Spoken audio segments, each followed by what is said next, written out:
this.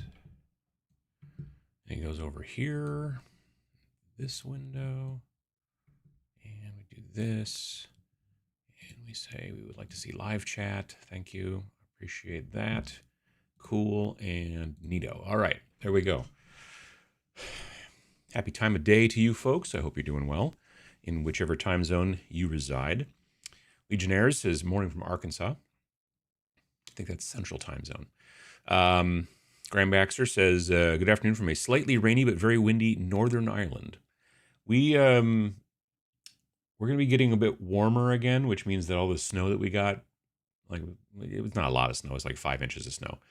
But we got that earlier in the week that will start to melt over the next several days, which will be probably fine, but sort of squishy. So, you know, these things happen. Morning from Quebec. How you doing, Dragonfire? Molly, good morning from Molly in chilly Ontario, where it's negative 20 Celsius. It's pretty chilly. Absolutely. Eric, how you doing? Morning from a very cold Philly. Fungazi, good morning from a chilly Washington, D.C. Okay, well, not 20 Celsius, but cold for here. Yeah, sure. Good time of day. Starting my 41st birthday, hanging out with y'all. Well, happy birthday there, BF Bulldog. Hope you're doing well. Loosely Collected says, good morning and Merry Christmas from a cold and sunny Jonesboro, Illinois. It'll be, yeah, this is like the end of the year plus holiday kind of thing, because by next time we do this, it'll be post all that stuff. So I hope everyone has a good holidays. Looking forward to new games in 2025, as I am every year. Nice. Good morning from Columbus, Ohio. Happy second day of winter. Burr, indeed. The upside to that is that means that now the days are going to start getting longer again. I always look forward to the, whatever they call it, the equinox or whatever. Whenever we finally have like the longest or the shortest day or the longest night or however you want to take a look at it. And then, it starts to heading back the other direction. I really love like when it's, at least in the, the hemisphere / latitude, I guess, whatever. In summer, like in June, it's like it'll stay light till nearly 10 p.m. kind of like it'll still be kind of light out at 10 p.m. and I do enjoy that a bit more. The not very much sun thing does sort of bother me. I remember 41 was a very good year. Well, good day, Tabletop Minions. Checking in from frigid South Ontario. Good day for indoor activities. Yeah, absolutely. I almost used frigid, but I remembered it can hit negative 40 C in Northern Ontario. Yeah, it can here too as well. Fun fact, negative 40 Celsius and negative 40 Fahrenheit are the same temperature. That's where the temperature lines converge. Like right now it's 15 here, which is below zero for you folks who are, using the Celsius and all that kind of stuff. And when it's 100 degrees Celsius, that's boiling, and it's 212 for us. But at negative 40, they are the same temperature. A balmy 34 degrees Fahrenheit. Nice. Wadtamaton, how you doing? Morning from Montreal. How you doing, Sim? Morning from a chilly Toronto. Airbrush station set up, but first waffles. Don't airbrush the waffles. I don't know. That might be something interesting. Cleaning up my hobby area while listening to your dulcet tones, sir. Well, I appreciate that. I should be probably cleaning up my hobby area as well, but instead I'm cleaning up the house because my sister-in-law is coming tomorrow afternoon, and she's going to stay with us over Christmas, and then I think head out at the end part of the week. But yeah, we've been cleaning a lot, so because we are not, we're not tidy people, my wife and I. Let's see here. Saskatchewan, a Merry Christmas and Happy New Year. Absolutely. Happy Grotmas. How you doing? Naugatuck, Connecticut. Howdy, Mike. 14 degrees. Nice. Good morning from sunny Ontario. No, not Ontario. Orlando. Very different. Ontario and Orlando are in very different parts of the world. William Edley, how you doing? Morning. Cozy 20 degrees Fahrenheit here in Omaha, Nebraska. Nice. Hello from rainy Germany. I think we're going to get rain later this week, in theory, because it'll be warm enough. Very gray and rainy Berlin. How you doing? VJ Morph, howdy. Nick Meredith, good afternoon from a sunny, windy Coventry in the English Midlands. Nice.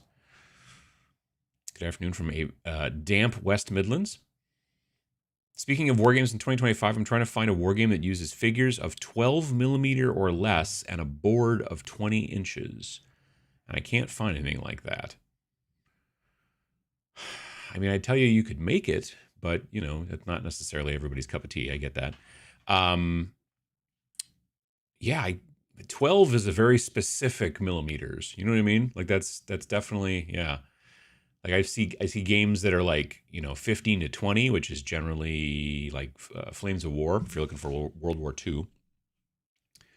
And as far as board size, you can play whatever game you want on whatever board size you want. The police won't come or nothing. But, you know, sure, it sometimes is a little hard to play, you know, 40K Apocalypse on a 20-inch by 20-inch board, obviously. But with models that small, 12 millimeter, it shouldn't be that hard to fit. I just don't know any kind of games that use that scale. I mean, when you say or less, you know, technically Battletech is 6 millimeter, I suppose, or somewhere right around there. So there's that too. I know there's a lot of 15 millimeter games, especially specifically in sci-fi right now. There's like a resurgence of 15 millimeter sci-fi, but I'm not familiar with any of the actual games, but I hear about it quite frequently. Let's see here. Good morning from sunny Tennessee. Printing some Battlefront Valkyrie per your recommendation on my Bamboo A1 and working on some home improvements with the stream rolling. Nice. Nice on both parts. Winter Solstice. I can never remember which is which. But yeah, the using the 0.2 nozzle specifically really makes those Valkyrie models really pop. I wonder where, I don't remember where Tom from from Fat Dragon is. Like where he's located in the world. He should come and run some games at Adepticon if he could. Although I think it's too late to get stuff in now, but the preview for the Adepticon events, you can't sign up for them yet, but you can see the stuff that's already listed in the thing. That came out earlier this week, I believe. So you can check and see what kind of events are going to be at Adepticon and that kind of thing. So it's pretty cool. I have no idea what the temp here is in Bolingbrook, but I sure fiddled with my new computer instead of going to bed last night. Oh, well, that'll happen. Yeah. Last night I was like, we had a Christmas get-together thing at a friend's place and everything, and we got home probably around 11, and then I was like, you know, maybe I'll play my little PlayStation, you know, Portal thing. You know, maybe I'll play some Dredge, just do a little bit of fishing, you know, before bed. And I was like, it's going to be 3 a.m. all of a sudden I'm going to look up and be like, oh crap. So like, no, I didn't do that. I just watched a little bit of YouTube and then went to bed. Sort of fell asleep on the couch a little bit too. That happens sometimes. Let's see here. I find various tips on forums on how to change the scale of figures and their measurement method for certain. It seems like it's time to write my own rules. I mean, it might be, maybe. Howdy, Adam and friends. Howdy, Patrick. Good afternoon from Kent, England. Happy Christmas. I swapped to a 0.2 nozzle. Nice. Printing a Goon Master Platypus. I don't even know what that is, but it sounds like fun. Can you airbrush maple syrup? Maybe. Like I was thinking about like, I don't know, powdered sugar, but I don't know if that would work or not. Good morning from Delmar, Maryland. Thinking about to continue painting Heroescape Wave 1 Space Pirates today. Nice. Morning from Maryland. Nurgle Matthew, how you doing? Not platypus, possum. Oh, well, that makes more sense, I suppose. Sure. Also in Montreal here. Nice. Morning and happy holidays, Uncle Ed. I'm looking forward to playing some Infinity N5 Blacksite Studios games and more Halo Flashpoint. I've got the Recon edition, and I've even got them all 8 of the models painted, but I just haven't got a chance to sit it down and I mean, I played a demo at Dragonfall back in October, so at least I've done that, and I've messed around a little bit, like myself, just trying to remember the rules and things like that after the demo, but I haven't like sat down and played a game like with my wife or somebody else or whatever, who knows.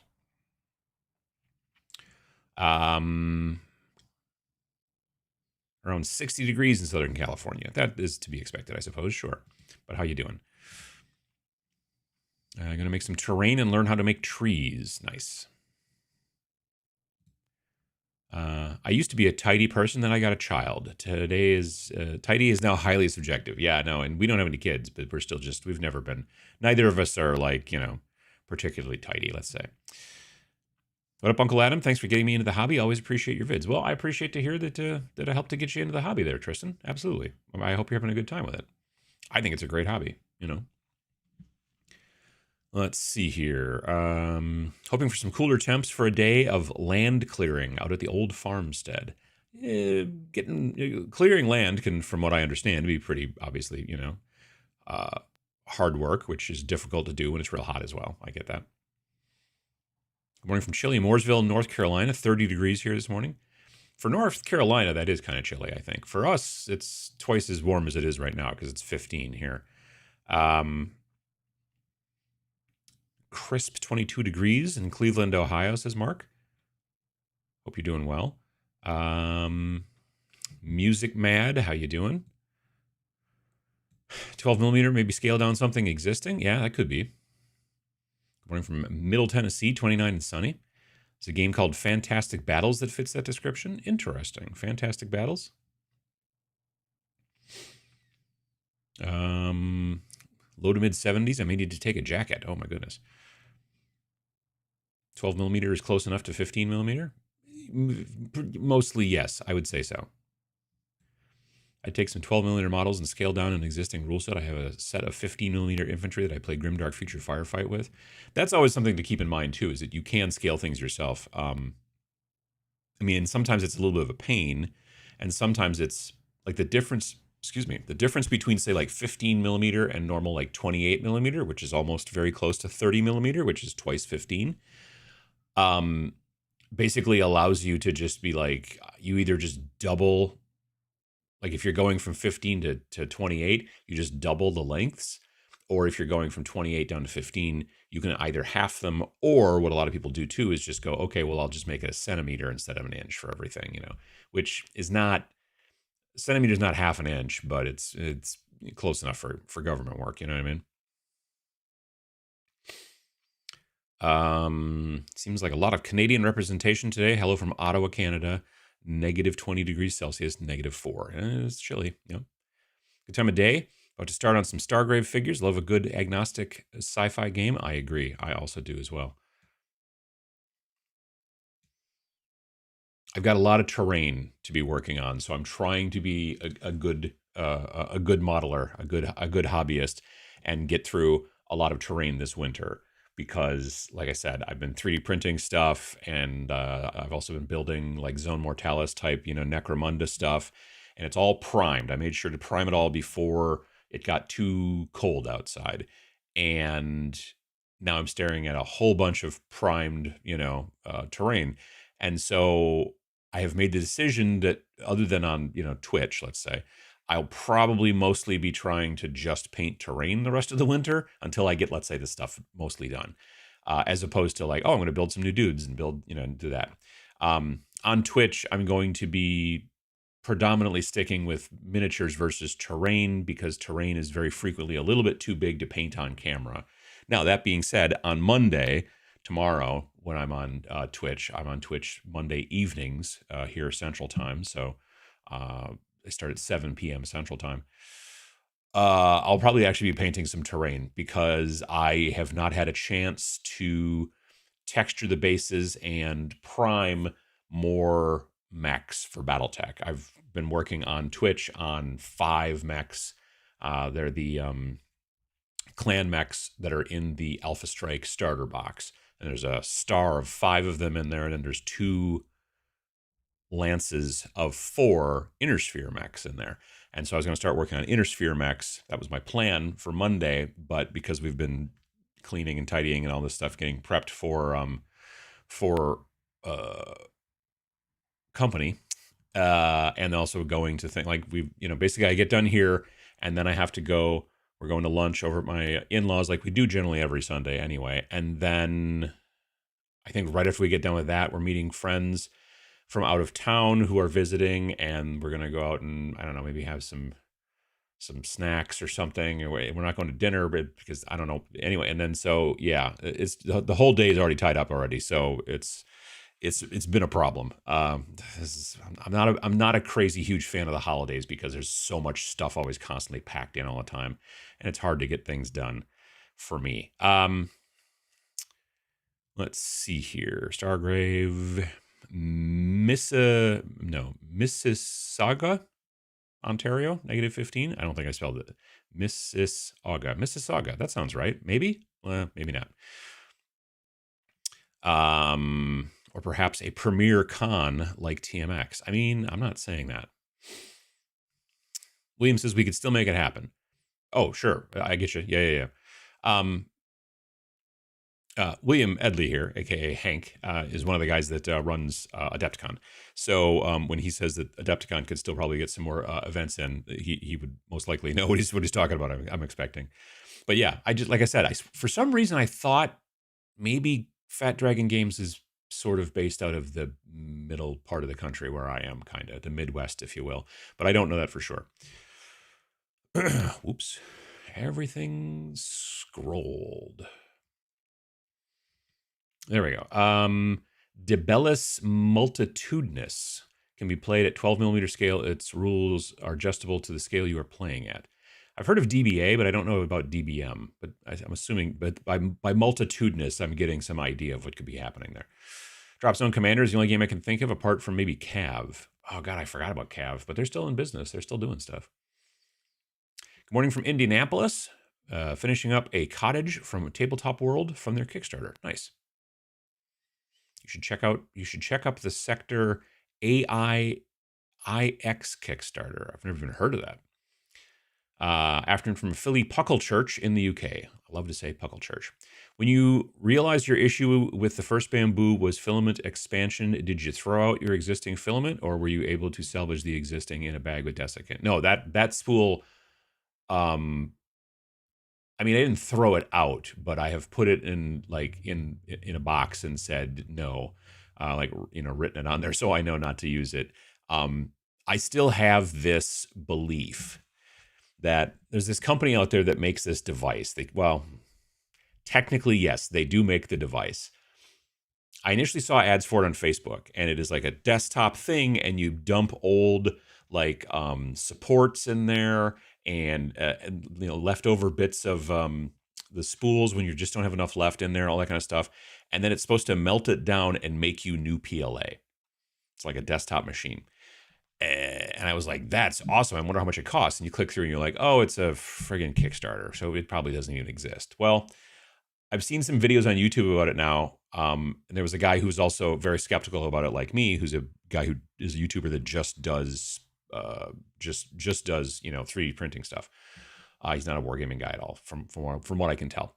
But he said that they did a live stream where they used it on live stream. And so he's like, so that at least means that maybe it's actually going to someday actually exist, but we'll see.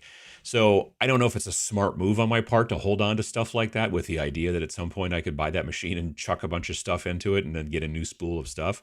It all seems unlikely, but there's also part of me that at this point that's just like, yeah, I don't want to throw away nearly an entire spool, It's maybe 3/4 of a spool. It was my 4th kilo, so yeah. But everything else now I'm keeping sealed.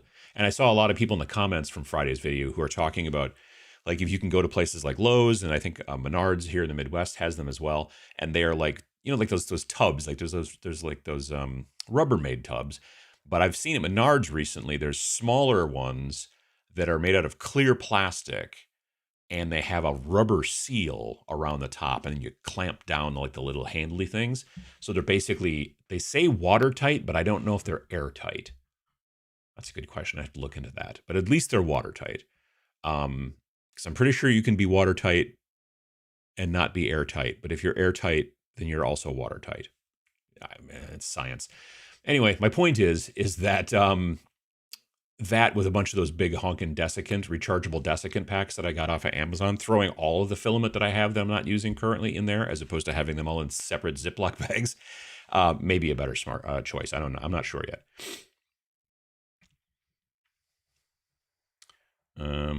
Let's see here. I love Goonmaster minis. I use them for burrows and badgers. I'm not familiar with Goonmaster.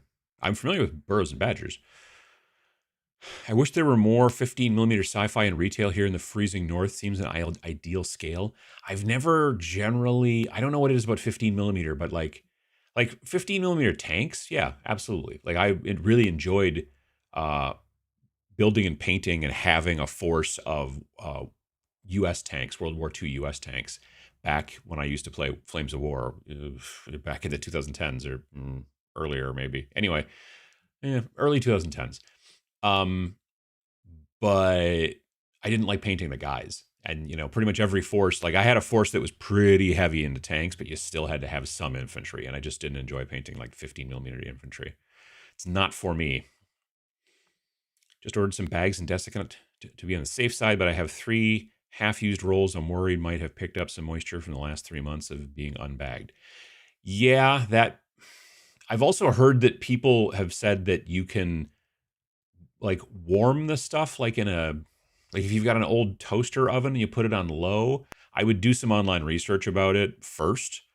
But it's a thing. I bought a thing from a company called Polymaker, which I have not deployed yet, but it is basically a box that I wonder if I can find it online. Let me see here. Polymaker.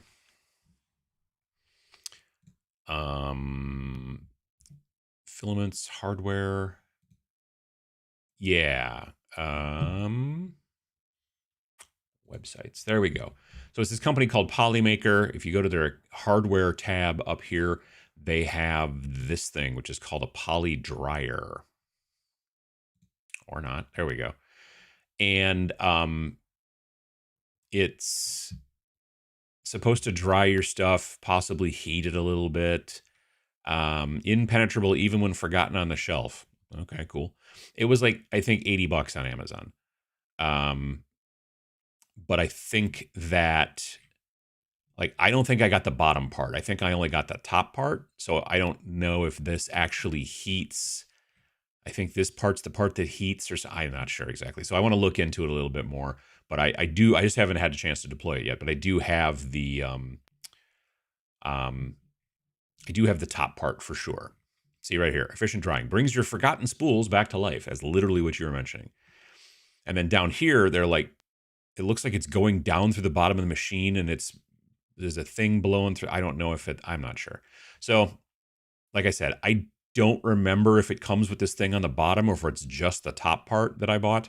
I will open it up and eventually figure it out. But I did order it right around Black Friday. I don't think I ordered it on Black Friday. I think I maybe ordered it the week after, which is like what, Cyber Week or some crap like that. I don't know. But yeah, so there are solutions out there. I think Sunlu also makes a thing like this that, it stores it. And I think you can print out of here too. I'm not 100% sure, but there might be a hole where you can just be like, and now I'm going to, and go straight to the printer from there, which would also be nice. So, yeah. Let's see here. Good morning from Albuquerque. Currently getting stuff together to play some Space Weirdos today. Nice. Can't wait to play again. We had such a blast playing it earlier this year. Saying Space Weirdos just made me think, I hope that Casey comes to Adepticon soon. He lives in the Minnesota area, maybe Minneapolis. I don't know. But he's somewhere in Minnesota, and Milwaukee's closer than Chicago is to where he's from. So I hope he does get to come at some point, because I'd like to meet him. I haven't ever met him, but I'd like to meet him. Vince believes that Casey probably owes me a drink, but I don't know. Goonmaster does anthropomorphic animal characters. Great for bros and badgers. That makes sense. Sure. What's your opinion about the one-page rules Rangers program? I saw an email come past that said something about the Rangers program. I made an assumption, but I have literally I didn't take a look at the email. If I had to guess, and you guys let me know if I'm wrong, the Rangers program is kind of like Street Team, right? Like where you can run demos and do stuff, and then you're out there like, volunteering basically to support the game. and teach it to new people at shops and things like that, and then you get some sort of benefit back from it in some fashion. Or I don't, but I don't. Like I said, I saw like on my phone, I saw the subject line about the Rangers program, and I was like, huh. And I just was like guessed what it might be, and then I didn't get a chance to actually look at it. So I can't tell you what I think about it because I literally been making it up out of my mind. But let me know if I'm even close. But if they are doing something like that where they're getting people to go out and do demos and run it's a super smart move. Makes a lot of sense. Pick up a lot of discounted Star Wars Legions figs for use in Xenos Rampant. Nice. Why are Star Wars Legions figs getting discounted, though? Is that a bad sign? I don't know. It's a good question, isn't it? Any chance we could get optional ranged combat rules for Rain in Hell in a future issue of Snarl? I'd love to use Malev's Death Ship figures in that game. Yeah, I don't know. I mean, we'll have to... Vince has already got an idea for Snarl 2025 for the micro game, but we haven't talked about the add-on bits that we usually put in there. But for the micro, the main kind of micro game in there, we actually had a conversation last week Sunday about an idea that he had when he was here in town. Well, he wasn't here in town. He was the next town over. He was over at he was staying at Sam's. He came to Wisconsin, was staying at Sam's. They did a paint jam. There's gonna be some upcoming videos where they talk about that kind of stuff. But we all got together for dinner on Friday night, not this past Friday, but the Friday before, and we went to a Korean barbecue place, which was okay, but I don't know that we'd go back. I don't know. I'd go back. I don't know about the rest of them, but they did have one of those robots. That's like we have a Korean barbecue place here in town too, and they have a robot, and it's like a tall, skinny kind of robot that rolls around on wheels, and it has like cat ears and like a little like face that's a screen, and then you like the place we went to in Sam's Town. Literally, you just follow it to your table, and then you take your menus off the top of it and press the button, and then it goes and I don't know, does something else, goes outside and has a smoke or whatever. And it didn't do anything else. Whereas the one here in town, at least they will put food on it and send it out to you, which at least makes it seem like it's doing its job to some degree. But yeah, it's weird. I've been to several places now with robots, and I'm like, I don't know that these help. Do these really help? I don't think so. I don't know, maybe.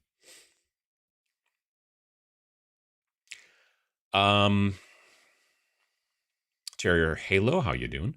Can you seal miniatures with Mod Podge? It feels thick. I don't know. I've never heard of doing that, but maybe. Jim Crimmins, how you doing? Chilly New York, 9 degrees. That's cool. It's colder than it is here. It's 16 here now. Hi, Uncle Adam from Finland. How you doing? I'm currently painting Cthulhu Death May Die board game minis. My gaming group fell totally in love with the game. Have you tried it? I haven't. I've heard of it. I've got friends that have played it and enjoy it quite a bit, but I have not actually played it. I'm not generally a super big board game guy, but I think painting the models would be maybe kind of fun. Not so much interested in 12 millimeter or 15 millimeter. I'm more interested in playing a non-skirmish game on a small table. I mean, if you get into 3D printing, then you can do that. It's very simple to just take, like, there's people out there who are playing Grimdark Future, let's say, and they're playing it in 15 millimeter because it's designed for 28 millimeter. And again, you just print it half size, and then again, you just decide to start using centimeters instead of inches or something like that, and it becomes pretty simple. When my Google voice prompt told me the weather forecast for today, I felt chilled to decide not to look outside. Negative 16 Celsius. Yeah, no, that is pretty cold. Halo Flashpoint, that a stack of them at my FLGS. May get the Recon edition. 80 clams makes it tempting. I mean, it comes with, like, there's cardboard terrain inside. There's the mat that you play on. There's the 8 different models. Yeah, it's a decent deal, I think. My wargaming plans for 2025: Majestic 13, Zone Wars, testing the skirmish OPR rules to see how we like it, and if Mr. and the wife get done with Majestic 13 before the end of the year, I'll see if she wants to play Death Wizards. Nice. I am wearing, I don't know if you can see it, I'm wearing a Death Wizards sample t-shirt. It's got her on there, and then at the bottom it says Death Wizards. But Those will be added into the merch store. I've got a couple other designs too. Death Wizard stuff will be added into the merch store for Snarling Badger in January. So, but I'm going to be launching the new Tabletop Minions website and the Tabletop Minions new merch store.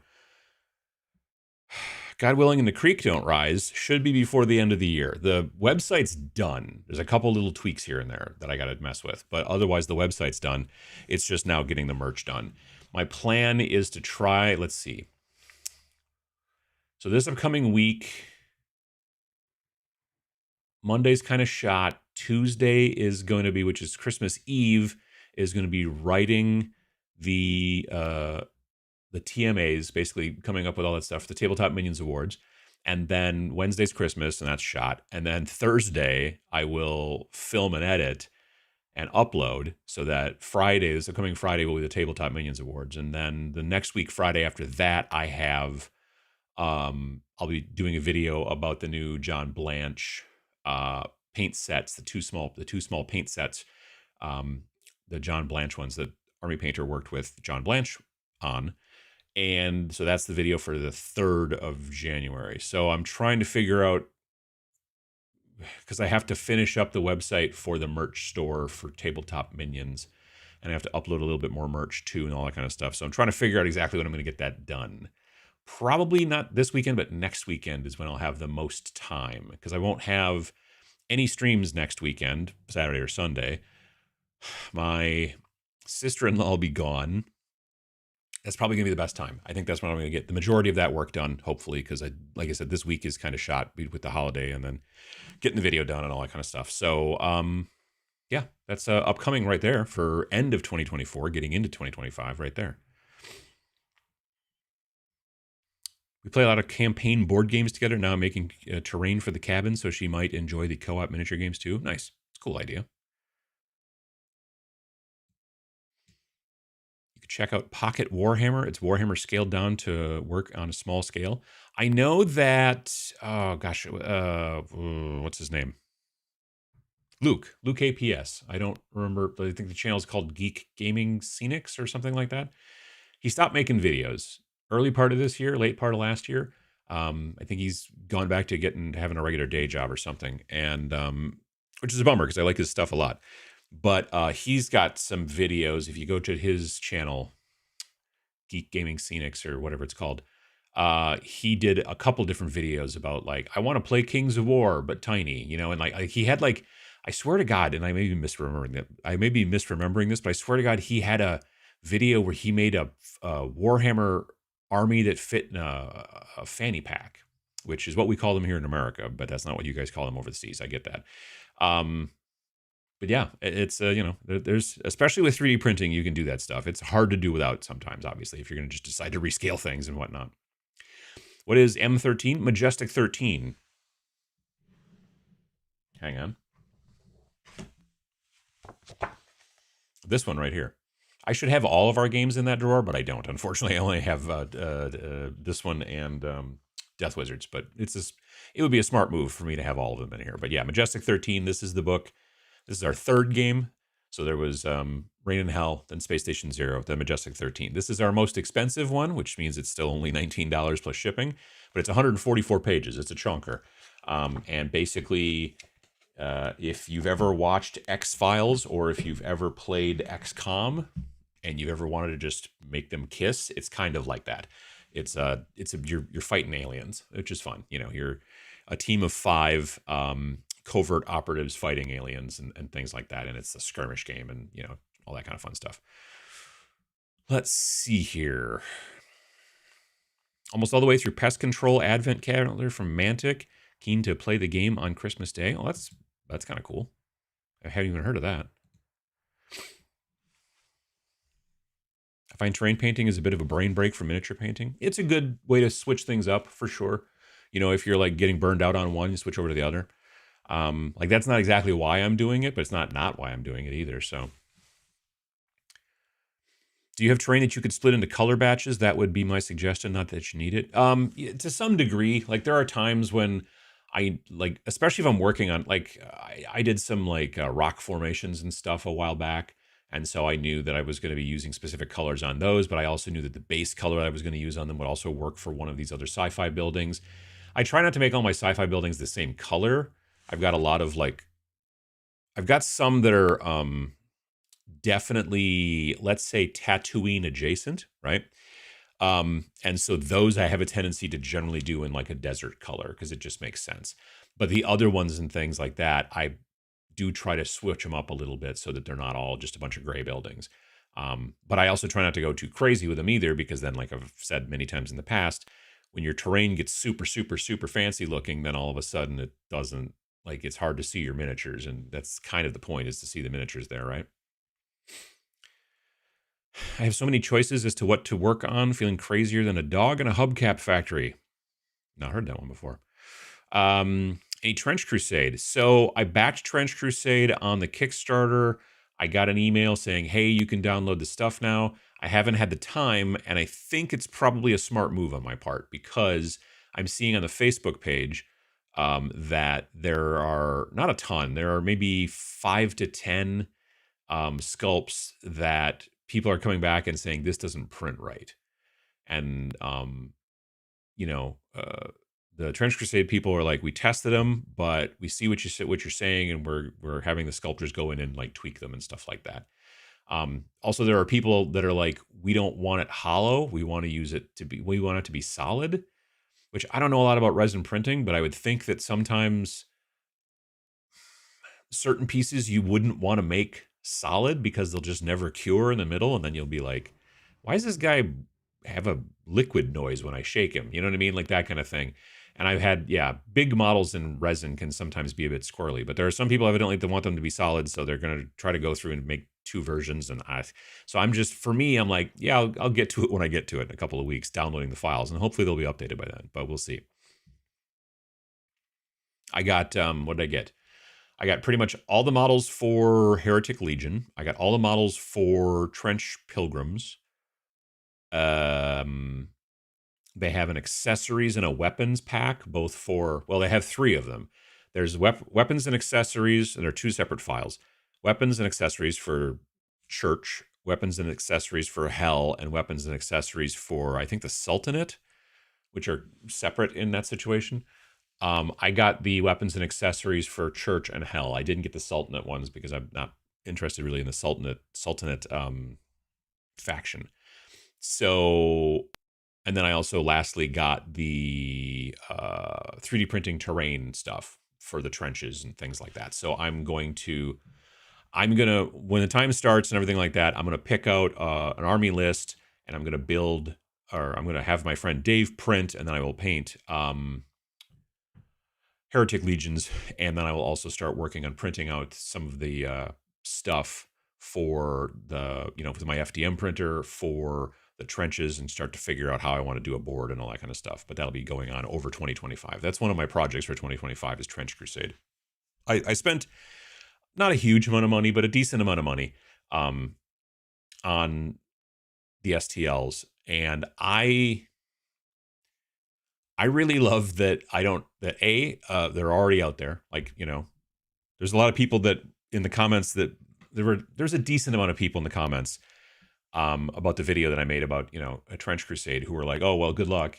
Probably won't ever see it. I'm like, well, because I'm getting the STLs, I bet I'll see them in January. And as it turns out, technically I'm seeing them in December. So they've been very proactive and speedy. Now, like I said, there's some that they want to go back and tweak, and it's totally understandable. And if the thing is if you downloaded the bad ones, as soon as they make an upload, because you're getting them through My Mini Factory will, they will immediately send you an email saying, oh, hey, this file's been updated, so you should go download the new one. And they take care of all of that. Like, that's one of the big benefits of that. Same thing with like Wargame Vault or Drive-Thru-RPG. If a company makes a change to one of the files that you've purchased from them, you get an email saying, hey, go download this file again, because this is the new version. So I like that kind of stuff, as opposed to if they would have said, here's a big link to a Dropbox, go down it's hard to pull that stuff off. So I like having them working with companies like My Mini Factory. And I'm hoping that when the time comes and they actually publish the soft cover version of the book, I really hope it's print on demand through Wargame Vault, because it would just be really smart on their part to go down that road, in my opinion, because they don't have to worry about it then. You upload the stuff and then, you know, it gets to people, and that's cool. So anyway, let's see here. Majestic 13, message length makes me shorten everything. Sure, makes sense.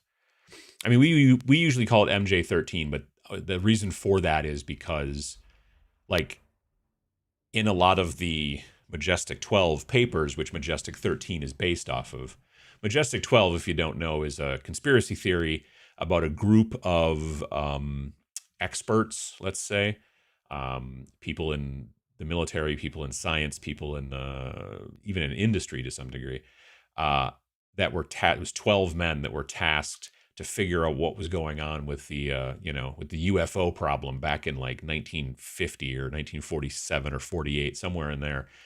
And nobody had ever heard of it. It was this secret thing, allegedly. And then in the 80s, some papers came out, and the FBI was like, no, those aren't real.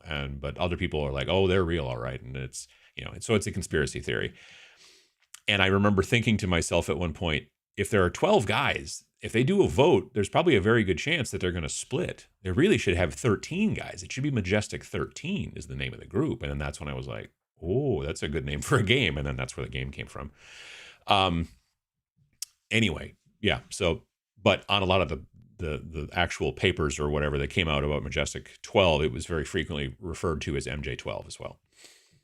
I think they talked about that too. I think because they talked about Majestic 12 in X-Files. They even talked about it a little bit in the Umbrella Academy, the TV show on Netflix.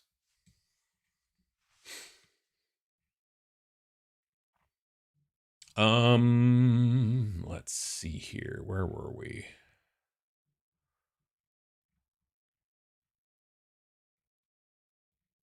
Scrolling plans for, oh, there we go. I would not do an oven. You will end up with a melted mess. I tried that once. I know someone was talking, or maybe it was one of those food dehydrators. I don't know. I thought I saw something. I've seen people, I know I've seen pictures of people putting a spindle of the stuff into an air fryer, but you must have to turn it on like super crazy low. I don't know. I have no idea. We don't have an air fryer, so I've never really used one. Just tried something that worked, assembling tiny bits over a tissue or paper towel. The parts don't bounce nearly as bad. Yeah, no, that's a good idea. They make these things for people with beards, where it's like a thing that goes around your neck, and then it has like a big blanket that goes out that has suction cups on the end, and then you stick it to the mirror, and then when you're like trimming and stuff like that, it all falls into the into the blanket or the sheet or whatever it's called, basically. And then you take it all and you collect it and dump it out into the yard for the birds, or I don't know, whatever you do with your beard clippings. But there have been times when I'm like, that would be the same type of thing, but not around my neck, but like around my waist. And then it has like hooks that hook to my hobby desk. I mean, I could just use an apron to some degree too, but still I could see something bounce down the apron and onto the floor. But having something like attached to me, or even attached to my stool maybe, and then, yeah, it would be like when you do it and you fumble, and if it falls into that sheet, they'd be like, oh, it's right there. It'd be nice. Make it a nice white sheet, because then that way it'll be easier to see parts on it. If you made it a gray sheet, you'd be kind of breaking the whole concept. Issue with FDM filament is that it collects moisture and expands into steam when it's coming out of the nozzle. Sure. Having my darling printer Isabel print something for me for the first time in a little while. I was ill. Hey, Haley, how you doing? And I'm relieved that she seems to be still doing good despite my neglect. Absolutely. I want to be in the Angry Badger program. I don't even know what that is, but it sounds fun.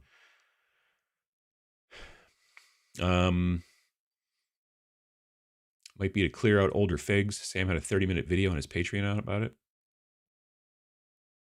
What's that? I don't think I caught that part.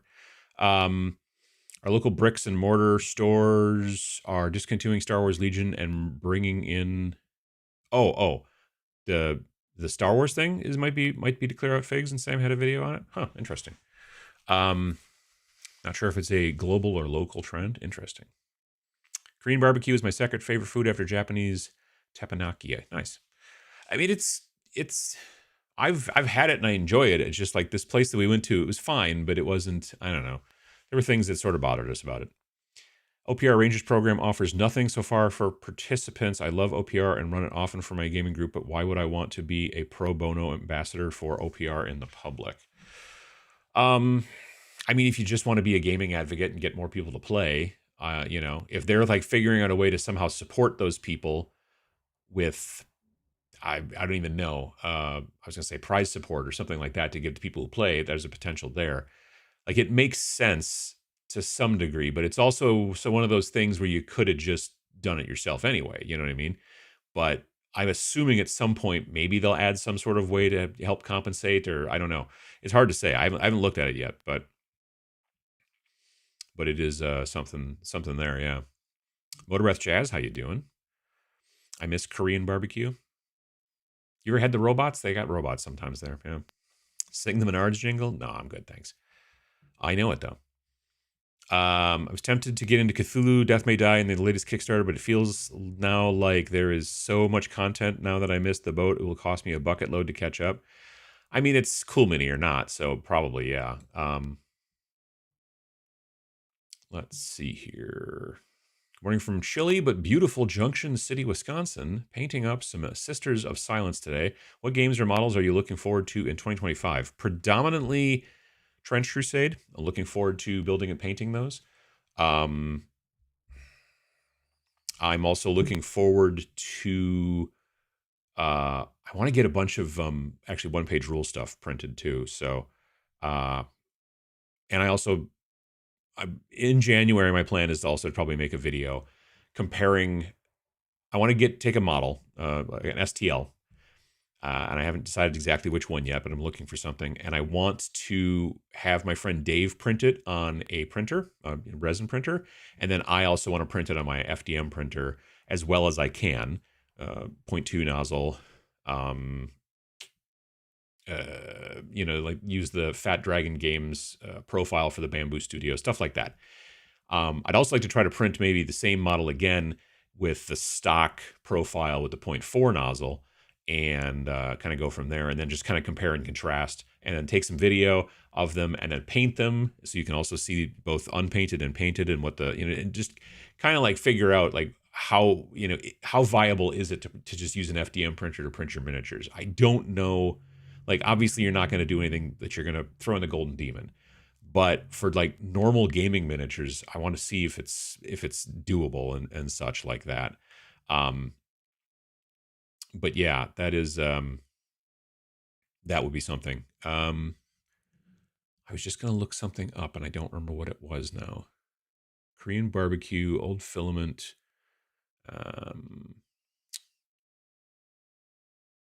No, I don't remember. Oh, well. How many companies offer compensation to their demo teams and community organizers? The way I've seen it done in the past is like, because I was a Malifaux, I forget what they were called, but I was like a community person for Malifaux, and I also was for this game called Golem Arcana way back in the day. Not that long ago, but, you know, 10 years ago probably. Golem Arcana was like a pre-painted miniature game, and you used a Bluetooth like little wand kind of thing, and then you played the game, you know, on the board, but you also had your iPad over here that would tell you, oh, this guy missed, or this is not a viable shot. And it was like, it was like a companion app, but you had to use it. It wasn't like one of those companion apps where like, well, this will make it quicker and easier. It was, you sort of had to use it. It was a cool concept. It was made by Harebrained Schemes. And so I was working with, I think they called them envoys. I don't know. But I worked with them, and I would go do demos and things like that. And then for every hour that you did demos or whatever, you'd go to this website and fill out your information, and then they would give you credit that you could then use to buy stuff from them. Now, the trick is with one-page rules is that, you know, their stuff is, if you support them on Patreon, then you just get all this stuff, you know, depending on which level you support them at. If you put, it's the $5 a month, you get access to all the games. If it's the $10 a month, you get access to all the games and also the STLs kind of as they come out, and you get discounts on old STLs and all that kind of stuff. So I don't know how they would compensate, but maybe there's something else they can do to help support the people who are out there trying to like spread the word and that kind of stuff.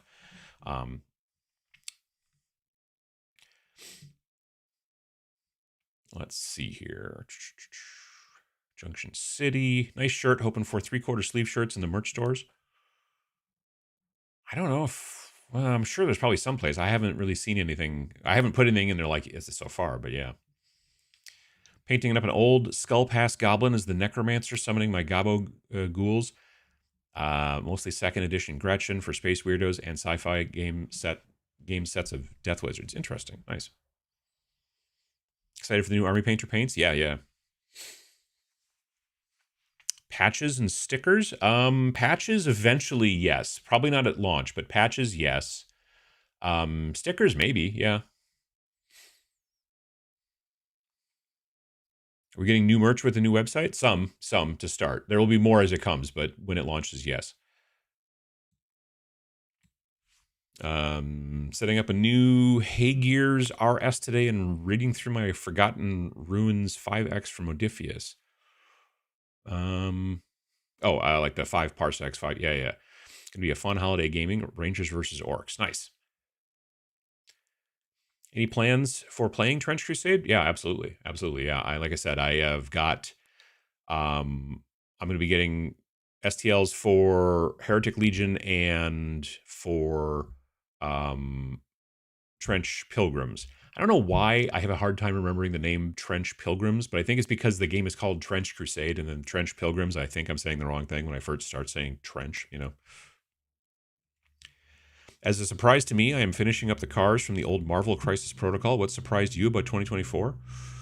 I think probably it was, for me to some degree, it was the amount of terrain that I started producing, both stuff that I was getting, stuff that was like, that I was buying STLs and printing, and then also stuff that I was even designing a little bit too. I think that's part of the big deal there. Now I remember why I was looking at my phone, because I was like, why is it cold? It does seem cold.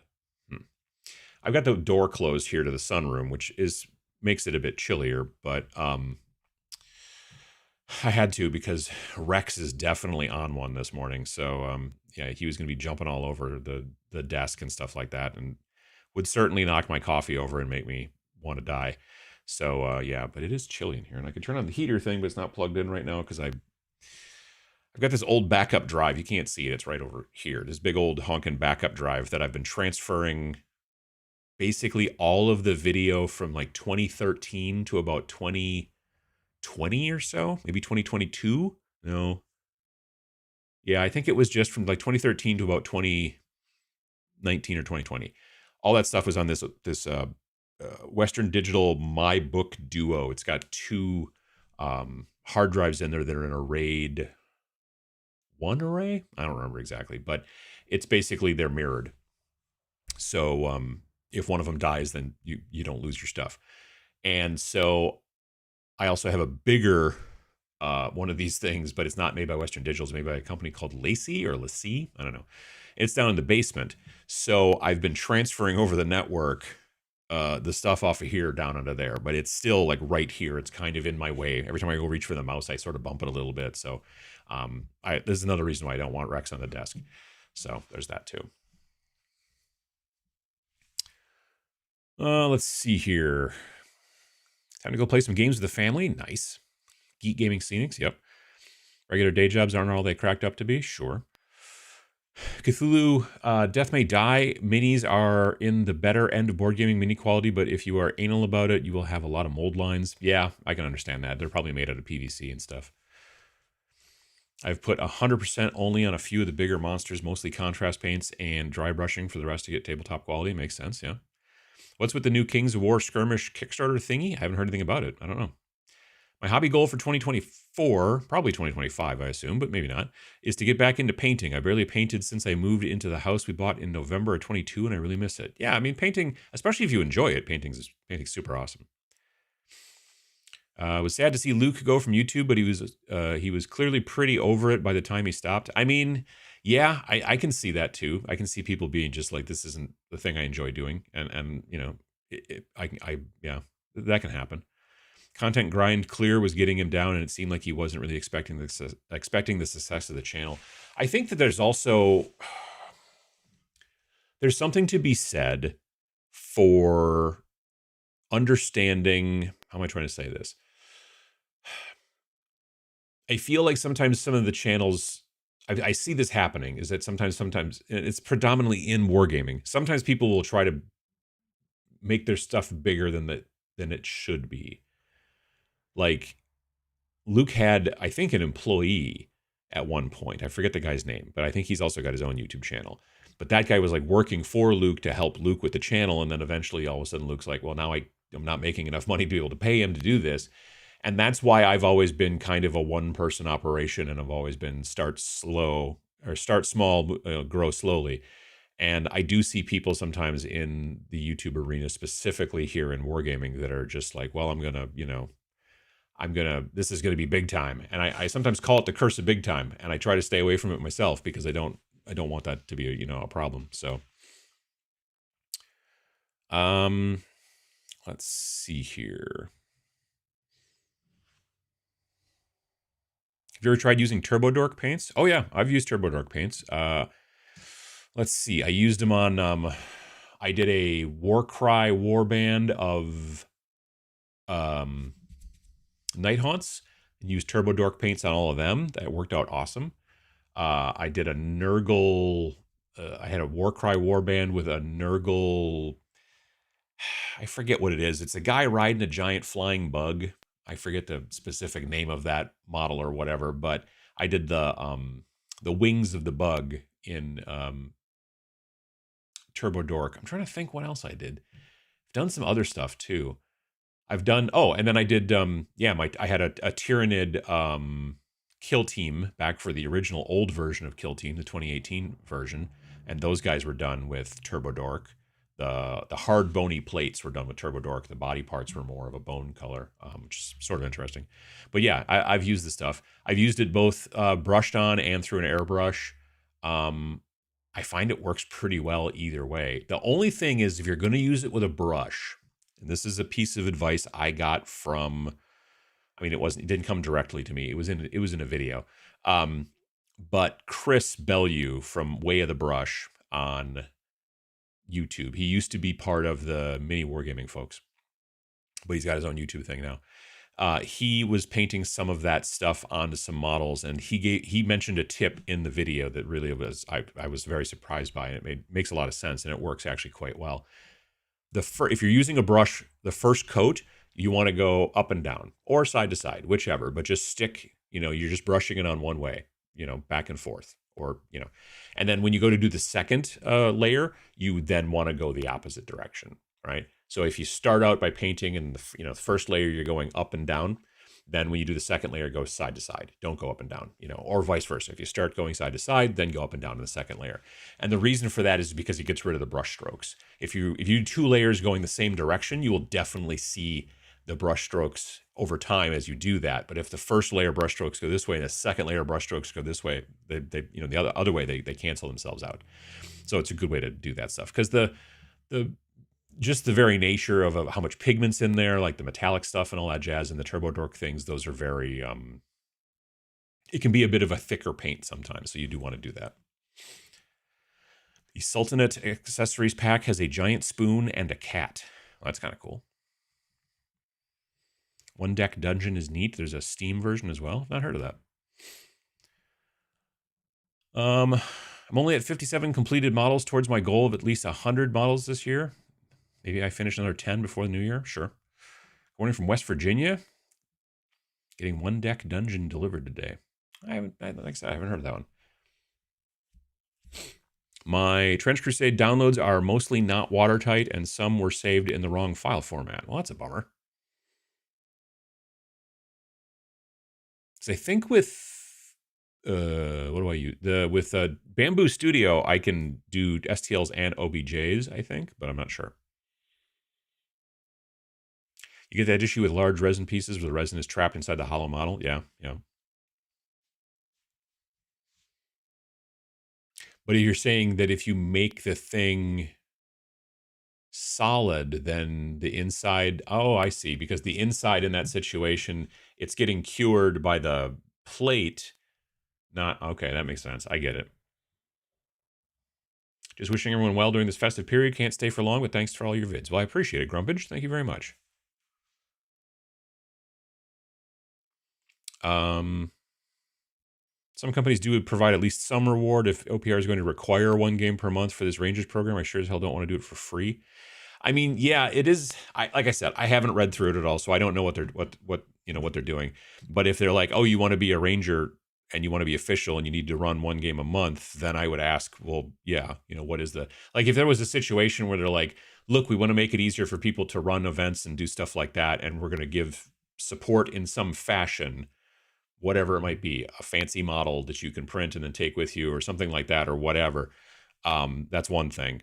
But yeah, like I said, I haven't had a chance to look at it. I just saw the email that, saw the subject line of the email or whatever, or maybe it was on the Discord. I just saw some notification about it.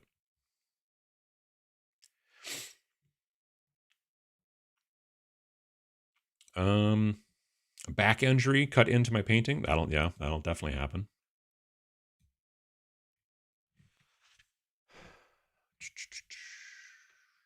Let's see here.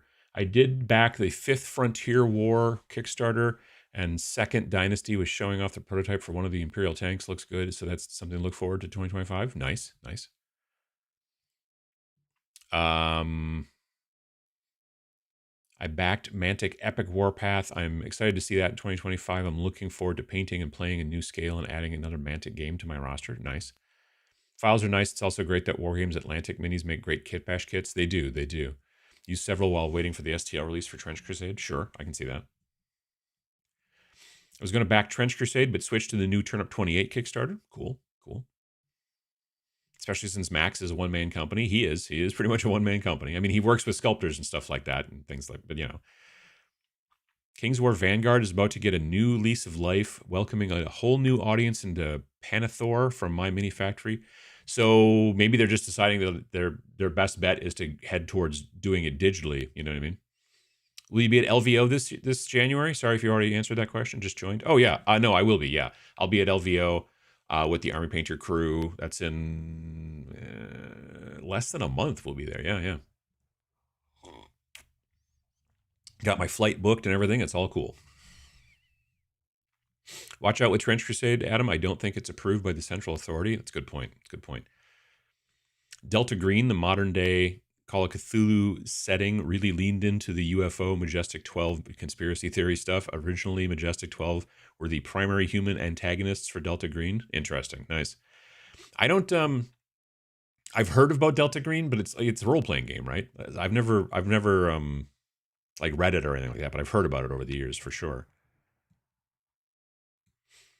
I make jerky, so I have a dehydrator. Ooh, okay. Do you think that Nemesis minis would work for Majestic 13? I know your games are agnostic, but the X-Files vibe of Majestic 13 makes me want to locate some little gray men for it. So the way that the game generally works is you've got your team of alien fighting people from Majestic 13, and you get a team of 5. So you always just have 5 models for your team. If one of your models dies, then when you go to come back and fight the next, battle, your next encounter, you still have 5 because you have clones of all your people back at your base. Now the clone might not be as good. In some situations, the clone will be broken, like a little bit, freezer burned or something like that. But you do always have a clone. So you don't have to ever go, oh, I lost a guy, I have to recruit a new guy, and then think to yourself, geez, do I want to make a model for the new guy, or do I just want to use one of my other models? In this situation, you can just use the same model over and over again, no matter how times they die, because they're clones, and it's fine. That was us thinking about you, the modeler, as you're playing.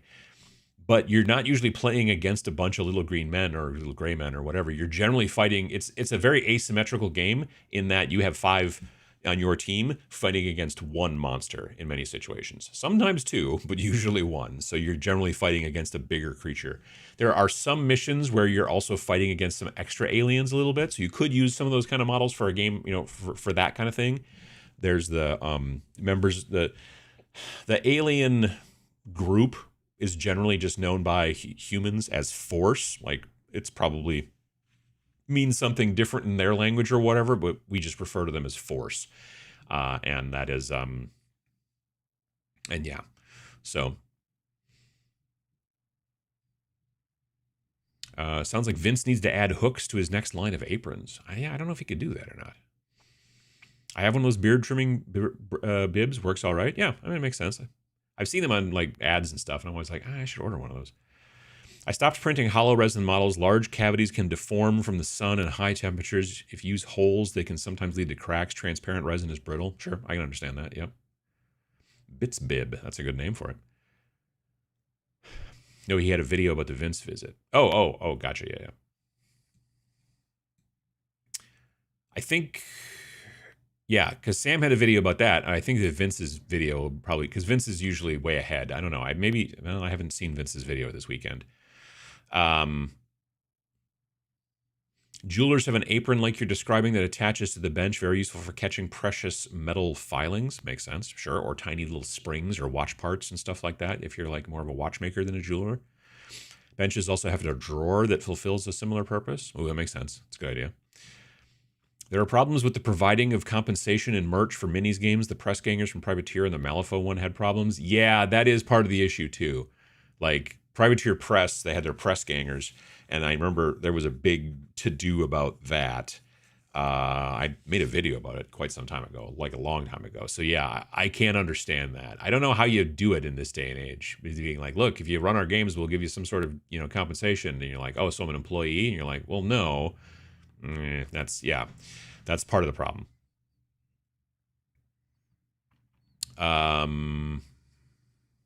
Cool Mini or not expensive? I honestly don't know. I haven't bought anything from Cool Mini or not in forever. Because again, I'm not super into board games too much. And they don't really, like, the last miniature game that I bought from Cool Mini or not was a game called Dark Age. And I didn't feel like it was crazy expensive. So I don't know, but your mileage may vary. It makes you an employee and then you're doing work for them for less than minimum wage. Yeah, that was part of the problem that happened with Privateer Press for sure. If you are doing demonstrations for games, you can find new players. That can be huge when it's just you playing the game. I mean, yes, I'm a big fan of becoming an advocate and trying to get out there and teach people the games that you want people to play. If you're like, hey, everyone here plays 40K, I would like to play something else. And so therefore, it makes more sense to work in the skirmish realm because then it's easier for you as the person who's going to be teaching people how to play. It's easier for you to build 2 small armies of 5 to 10 guys apiece versus building 2 2,000-point armies or whatever, something like that. So it makes a lot of sense to try to teach people skirmish games in that situation. And the reason you're doing it is because you want more people to be playing the game and so that you can, have more people to play against in your local area. That being said, if you're like, well, I'm now an official such and such, it's hard to do that these days because of the aforementioned issues with, well, now you're an employee and blah, but then it's also hard for them to ask, oh, well, you got to do this once a month, like, or what, or I'm not in the thing anymore. Like, I don't know. This is one of the main reasons why, well, A, because we're lazy too, but B, one of the main reasons that Vince and I have not looked into starting a Angry Badgers, demo team or anything like that, because I don't know how to fix that issue myself. Between Mantic and OPR, I'm happy to be a gaming advocate for both companies. Anything that gets the word out about games not authorized by the central authority is good for me. I get it. Dang it. There we go. Played my first couple of games of OPR yesterday. I like the alternating unit activation. Other than that, I think I'll be sticking to more skirmish games like Necromunda. For me, Necromunda is a bit too much. There's just so much going on and so many books.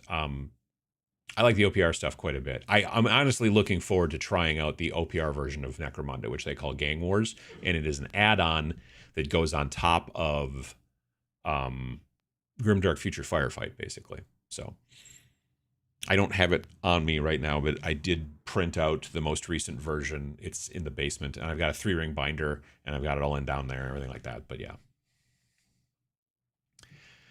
Any other FDM printable mini games?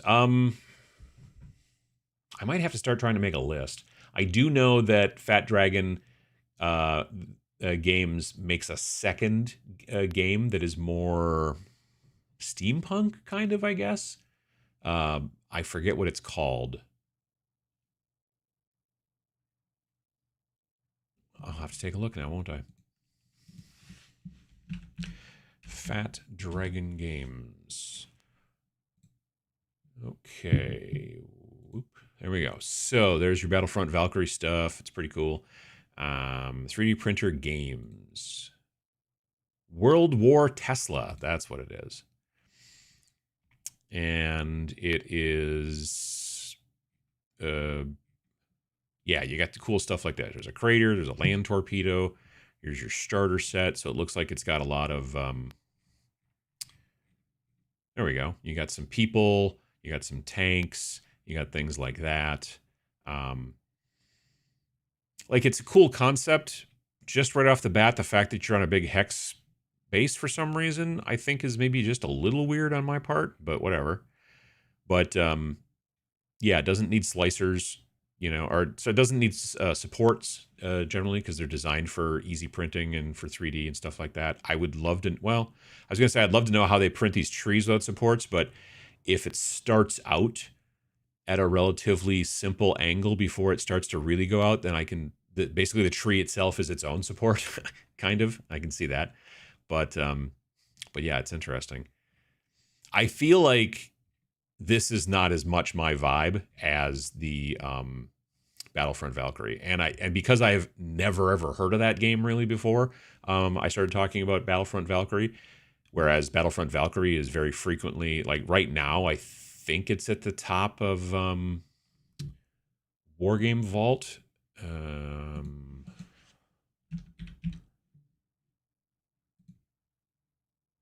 Actually, Snarl is back at the top of Wargame Vault. Look at us. Hot diggity dog. But it's right up there. We got Snarl, number 1, Snarl 2024. And then there's the Battlefront Valkyrie starter set, which is right there, number 2. But it was number 1 a couple days ago. And then there's expansion kit 2, and there's expansion kit 1 for Battlefront Valkyrie. So there's 2 new ships added in expansion set 2.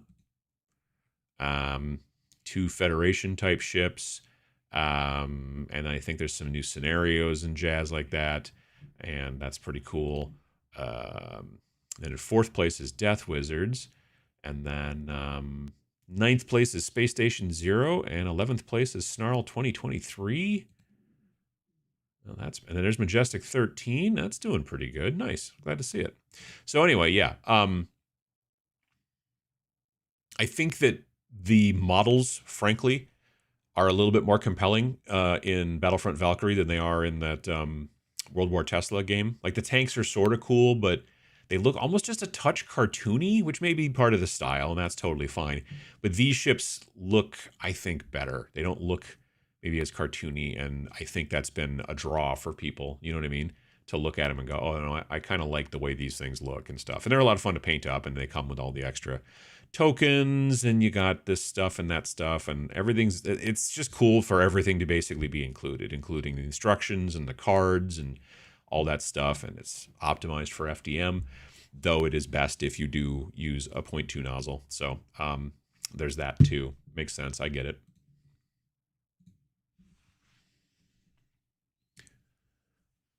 Let's see here. Pieces Pat Paints, how you doing? Do you know anything about pickup games at LVO? I sent a message to FLG, but no response. Not sure if you need to purchase passes to use the tables or if you can plan on open tables without a pass. If I remember correctly, excuse me.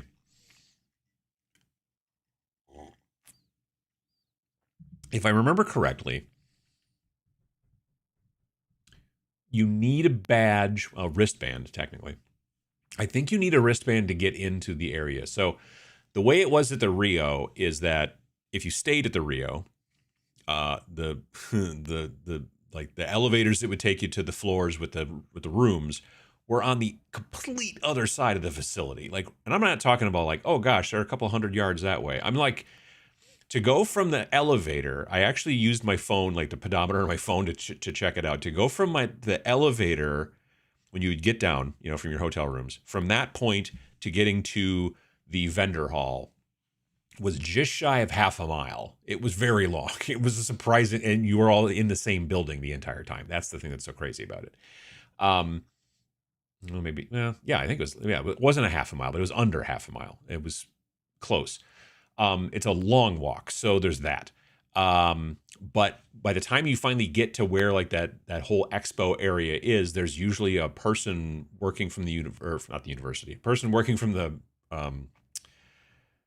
the casino who's checking wristbands. So if you were like, oh, I just want to go in and play some pickup games and stuff like that, I don't know if you'd be able to get past that person. I feel like you would need to, like other conventions like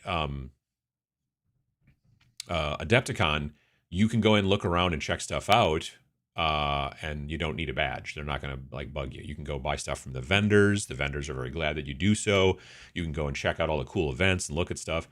I don't know if you can play anything. I'm not sure about pickup games. Like if you were just to go upstairs and in the free gaming area and hang out and play, I don't know if you're supposed to do that without a badge. But it is one of the conventions that I know of that I really appreciate the fact that if you just want to go and look around and see all the cool stuff and think about maybe coming next year, you don't have to pay to do it. I've shown friends around at Adepticon, friends of mine that live in like the Chicago area. And I'm like, hey, I'm going to be in the Chicago area. I'm going to be out in Schaumburg. And they're like, oh, cool. And then like, what are you doing? And I'm like, well, you should come by and check it out. And then they walk around and just like, what is all this stuff? And it's crazy. And the fact that they didn't have to pay $30 to get in or whatever, something like that. But Gen Con's not that way. Gen Con is, for sure, is if you want to go into the vendor hall, everybody has to have a badge, just the vendor hall. Like you can walk around other places and look at stuff. I don't know if you can play any events, obviously, without the badge, but definitely they check that stuff for the vendor hall, which is weird a little bit, but whatever. Adepticon doesn't do that. But LVO, like I said, last time I remember, last year, or well, technically earlier this year, there was definitely always a person from the casino that wanted to see your wristband. So yeah.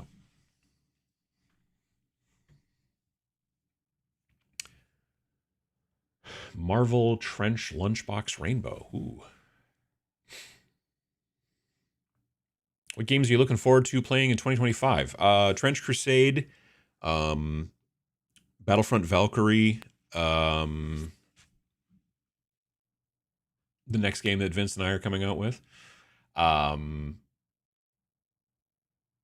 want to also start, I'm looking forward to playing, I mentioned it before, Gang War, which is basically, like I said, the one-page rules version of Necromunda. And then I'm also looking forward to playing Space Weirdos on the Necromunda terrain that I'm working on. I have 2 tiles built so far and primed, and I'm going to be painting them this winter. And then as soon as it starts to get warm in the spring, my plan is to get 2 more of those tiles built over the winter and then prime them as soon as possible, once it starts to get nice outside with the rattle can, and then paint those 2. And then that way, at least I'll have a 2x2 board, which would be a great board size for playing smaller games of well, I could play Grimdark Future Firefight on there too, but I'm thinking mainly about Space Weirdos. Because Space Weirdos, if you're playing a 75-point game, you play on a 2-foot by 2-foot. If you're playing a 125-point game, then you're supposed to play, or it's suggested to play, as usual. It's suggested to play on a 3x3. So.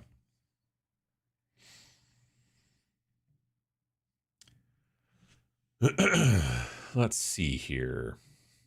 Anywhere to find paint tutorials for the Knucklebones Necromancer minis? I mean, not that I know of. I've never been. Here's the thing about paint tutorials, and you may not agree with me on this, but that's fine. I've never thought that number one, never followed a tutorial. I've never watched a person who's going to paint a thing and then go, okay, I have to get that same model. And then I have to get exactly all the same paints that they said. And then I'm going to go step by step and you know what I mean? Like the necromancer models from Knucklebones for Death Wizards paint like any other miniature. So I would suggest that if the reason I watch paint tutorials is to learn stuff about like why a person painted it this way or why a person used a specific technique, so I can then take that, put that into the quiver in my brain, and then later on when I'm going to paint something go, you know, I wonder if I should try to use that technique or that concept or that idea from that tutorial that I watched, that type of thing. But I don't know. I think people probably ought not just follow along step by step with a tutorial. You know, your mileage may vary, but for me, I think it's better to watch a tutorial and go, oh, I see why they do that. And then have that in your brain so that next time you're into that situation, you can decide whether you want to do that or not, that type of thing. But no, we haven't made any tutorials about that. I do have all 6 of them printed. I do even have them Zenithal primed, and I will probably paint them on Twitch at some point in the beginning part of 2025 as well. Probably after I get the Battletech stuff finished. Then I'll probably move over to that. But I would not, but in any stretch of the imagination, I would not suggest that you try to like follow what I'm doing necessarily. You know, for me, when it comes to a model, I'm trying to like figure out what I'm going to use for the paint scheme, and then I use the techniques that I use all the time generally to try to hit that. That's basically like hit that kind of idea for the paint scheme. The War Reaper, she is covered in that particular model, particularly she's covered in like scale mail. And so I would do her in some sort of metallic kind of thing, but I would also make it kind of grungy. You know, there's like all kinds of different options, and it all depends what you want your people to look like and all that kind of stuff. So yeah, there haven't been any tutorials that I know of out there. And like I said, I generally almost always look at a tutorial as this is me learning how to do something and do it differently later, but to use those techniques, as opposed to going step 6 is to do this and then use this paint to paint the boots and that kind of stuff. That's, in my mind, that's not the way tutorials should be used. But again, your mileage may vary. Our memory is one of the first things to go. Yeah, no, that's a good point. My business mantra: start small, never grow, be a bad capitalist. I mean, I like the start small, grow slowly. Never grow is probably not necessarily, you know, I mean, growth is also relative, you know. Over 10 years and then you've added a new thing, that is technically some growth. Or if you add a new thing every year, that's also growth. It all depends on the person.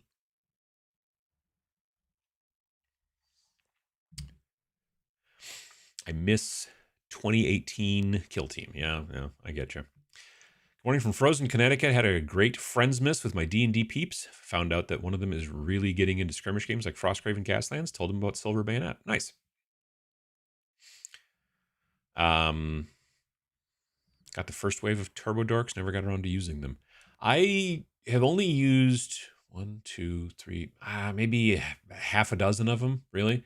Because I used one specific color for that Nurgle bug thing. I used one specific color for I used a bunch of different colors for I used one specific color for the Tyrannid guys, but I used a bunch of different colors for the ghosts. Like I had some of them were much more bluish, some of them were more purpley, some of them I used a color I think called Motherlode, which is kind of like a mother of pearl kind of color, which I sprayed over a black and white Zenithal, and it made a really cool effect. And then on other, I think the Morn something Banshees or whatever, I painted those. I primed them white and then used that same Motherlode color, and they're much brighter. But I kind of like it when it's over the Zenithal a little bit. I haven't backed any of the Cool Mini or Not Cthulhu stuff. Bought seasons 1, 2, 3, and 2 Elder Gods in retail. Plenty of stuff to play. No FOMO for the Kickstarter stuff. I totally understand that, yeah. Bought a Turbo Dork Metallic. I could never get it to mix. Ended up tossing it and just used speed paint over a regular metallic instead. I mean, speed paint over a regular metallic works for sure, you know. I don't know. I've never had, I guess, problems with the Turbo Dork stuff. I know that in the early days, their formulation, if it got froze, like while it was being shipped to you and you lived in some place like Wisconsin, if it got frozen, then it was sort of screwed. But sometime over the pandemic, they went through and changed all their formulation, and now it is if it either A, doesn't freeze now, which seems sort of unlikely unless they maybe added alcohol to it, or if it freezes, it doesn't get weird. I'm not sure, but I know that they had a big thing about how they were reformulating everything because of freezing.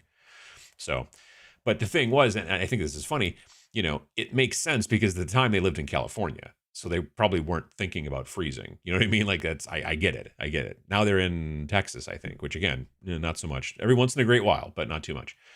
Same thing with that stupid with the Cybertruck. It's coming out now that the Cybertruck's been out for a while and stuff like that, and now it's winter. The way that it's designed, there's like the headlights are just in this little kind of slit just above the bumper. Which I'll give them credit for, because then at least it's not truck headlights directly in my field of view when they're behind me in my rear view mirror, but they're down low, but the bumper juts out. And so when it snows, snow just falls on top of that. Or if you're driving even, you've cleaned it all off and you start driving, immediately it gets all filled up with snow and you can't see where you're going because this little slit, which it looks cool and Cybertrucky, it just gets filled up with snow instantly when you start driving. So it's a terrible design. They must have not they must have not tested it in snow, which does not surprise me.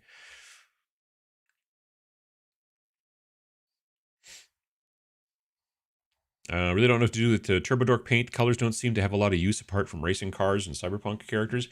Well, like I said, I used them on Tyranids. They made great armor plating on the Tyranids. They looked really cool. Ghosts did Necromancer, or Night Haunts. Bunch of Night Haunt stuff. Did the Ghosts. That was really fun. Nurgle stuff, that it worked out well there too. Cars would be cool though. I should do some of my Car Wars cars in Turbo Dork stuff. That'd be kind of cool actually. Thank you for everything. Wish you great holidays and a happy new year from Athens, Greece. Well, absolutely. Same to you. Happy holidays, brother. Looking forward to 2025 indeed. Let's see here. Personally, Thunder Road Vendetta, the board game, has completely replaced my urge to play Gaslands. Interesting. That's by, I want to say Restoration Hardware, but that's not. Restoration Games, right? Yeah, it's Restoration Games. Restoration Hardware was like a store where you got things. It was like a fancy home goods store, Restoration Hardware, I think. Thank you for all your work this year and the hours of entertainment. I hope you and your family have a very Merry Christmas and a great New Year. Looking forward to the new website. Absolutely, yeah.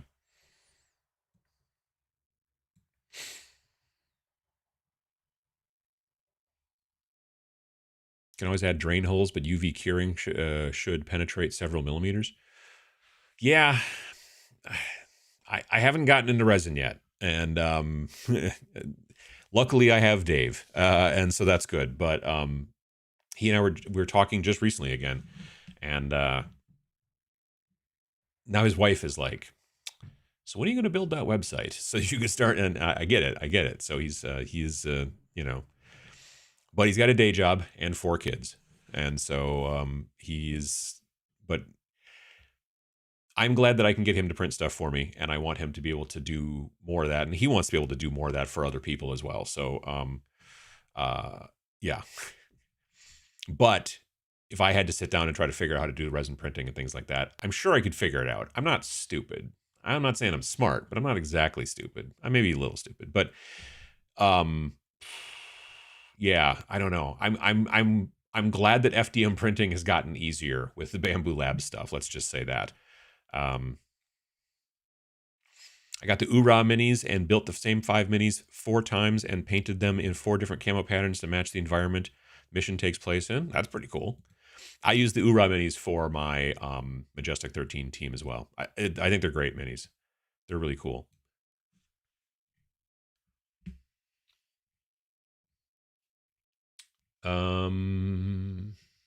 Where were we? There we go. Are you still dry brushing speed painted models with Filthy Cape? Which wash are you using now to finish things off? I mean, the dry brush depends on all kinds of different things. The dry brush depends on, it's not always the same color for sure. Sometimes it is, like on terrain and things like that. If it's ruins, I have a tendency to pick like a mid-gray, or even sometimes a slightly lighter than mid-gray. But on other models, the dry brush depends on what the initial color might be. So I'll just use a lighter version of that to kind of edge highlight a little bit. But it depends. Working on the Battletech guys, they were primed black, zenithal with uniform gray airbrush paint from Army Painter. Then I used speed paint slaughter red to just do the parts that I wanted just to be red. So it was basically gray and red mechs. And then I did do a little bit of dry brush with, I think, ash gray Fanatic paint. And it even went over the red in some spots, but then it just made it look like the red paint was worn away in some of the edges and things like that, because it's a big mech and it's walking through forests and it's going to get the paint rubbed off it. And then the unifying wash I use at the end these days is basically just marine juice. So if you do a search on YouTube for Sonic Sledgehammer, it's kind of like Sonic Screwdriver from Doctor Who, but it's a sledgehammer instead of a screwdriver. Sonic Sledgehammer, he's a YouTube creator who does great work. And he is he's got, if you just type in Sonic Sledgehammer marine juice, and you will find several videos about the ways that he makes this wash, this unifying wash. And it's the recipe that I follow. So it's generally like two different shades of wash, like a brown wash and like a flesh tone or something like that. And then there's usually an equal part of like medium for the most part. So yeah, check that out. And that's what I generally use. Just finished painting those Dark Age minis. Bought the game for $11 on eBay. Nice. Let's see here. Contracting people to demo games can solve some of the issues. Yeah, I have no idea. I don't. Contracting, it gets into a weird area there where I'm sure there's more tax and this and that and all that kind of stuff. World War Tesla. Yes, there you go. Yep. I think you can print Brute Tank Arena Combat entirely in FDM. I've not heard of that. It's interesting. Trying to speed paint a Ratkin Slaves Army for Kings of War. Cool. Maybe they use the hexes for firing arcs. It's a good point. They may. Thoughts on Cyberpunk Red Combat Zone? I think it's a very cool game system, and I have models. I have the models that are in the starter box, 3/4 built, maybe half to 3/4 built, 2/3, somewhere in there. And I want to paint them, but I don't know if it's just the batch I got, but some of them are like really, I don't know. Some of the models need a lot of work, like as far as like shaving off mold lines and stuff like that and everything. Some of them are great, and some of them are maybe a little bit less. So I got to try to figure that out, but I do want to do them that way. I believe it said that World War Tesla was designed for resin. No kidding. Well, that's kind of weird. They don't really look, they seem so chunky in comparison. You wouldn't think that, but it could be true.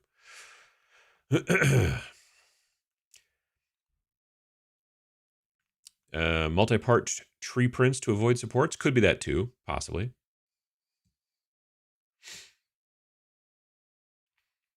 I knew about World War Tesla for ages, but it wasn't vibed by it either. Yeah. Tabletop Minions is the Wargames Vault Whisperer. I don't know about that, but we definitely we've been up there and we've been glad about it. Wargame Vault's top 10 list is dominated by Snarling Badger and Battlefront Valkyrie. Congrats to you guys on the success with the games. Yeah, well, thank you. I appreciate it. I got the new Star Trek Into the Unknown. It's so overcomplicated. A lot of good ideas, but terrible to play. Oh, well, that's a bummer. I'm sad to hear that. I also didn't know it was available yet.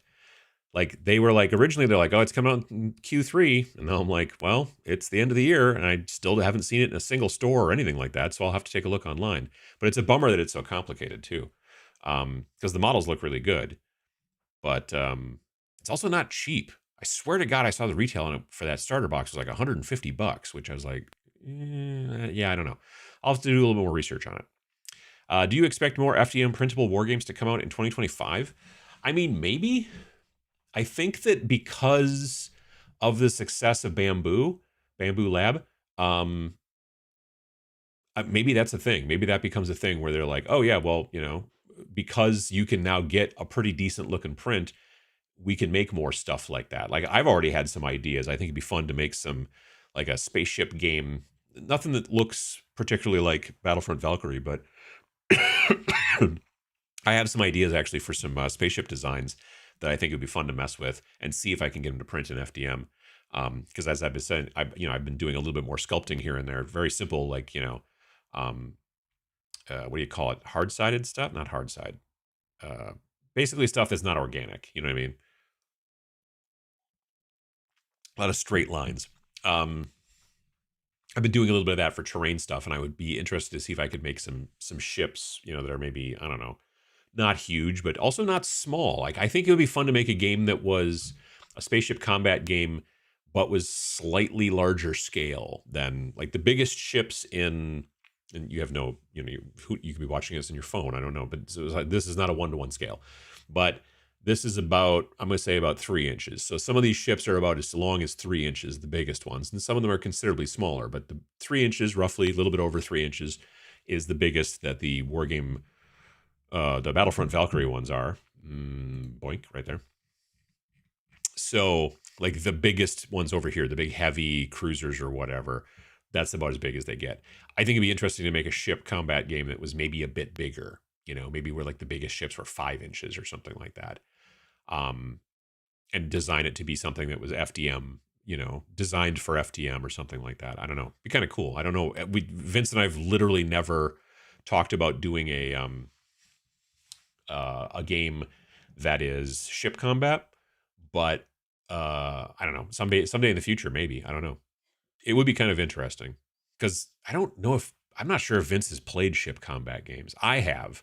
I used to play Silent Death back in the day, which was a game made by a company called Iron Crown Enterprises. We used to play the heck out of that. And I also played Star Trek Tactical Combat Simulator made by FASA. FASA was the original company that started like Battletech and Shadowrun and stuff like that. And they got the Star Trek license at some point in the 80s, and they made this game called Star Trek Tactical Combat Simulator, which was it was definitely very kind of complicated as well, but at the time, being a younger person, I enjoyed it quite a bit. So yeah. With the Rise of Miniatures agnostic games on my radar anyway, I'd love to see more people using old out-of-print minis from the 80s to present in games, but I don't want eBay buyer competition. I mean, I can understand that, sure. Have you made any recommendations on airbrushes, or have you made any videos on beginner airbrushes? I don't think I've made any videos about beginner airbrushes. I'll tell you, I use an Iwata Eclipse, Iwata HPCS, I think is the technical model name or whatever, and I've always loved that thing. It works great. Vince Venturella, if you look up Vince Venturella, which is spelled how it sounds, Venturella, it's all if you look him up on YouTube, he, I know, has made a video about getting into airbrushing and kind of comparing inexpensive, different types of airbrushes and stuff like that. So I know I've seen that video, so I would check with him.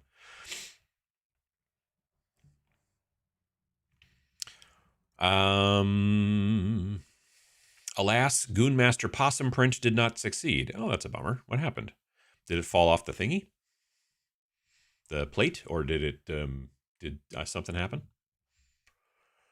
Why you wouldn't have Federation versus Klingon or Romulan as the starter factions in any Star Trek game? It makes no logical sense to me, but maybe that's my inner Vulcan speaking.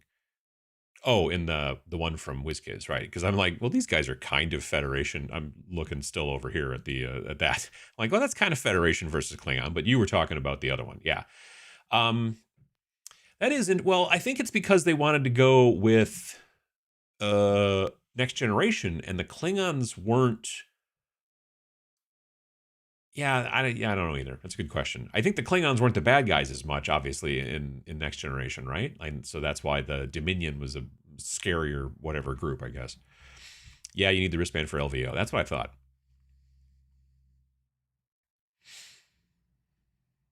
Don't forget butt ugly robots. I've been painting these mechs, and some of them are not great. I'm not gonna lie. Please wish Emily a happy Christmas from the Minions. We appreciate her sharing your time with us. I will let her know, absolutely. JP Got Rockets, how you doing? Good morning from the Pocket Dimension.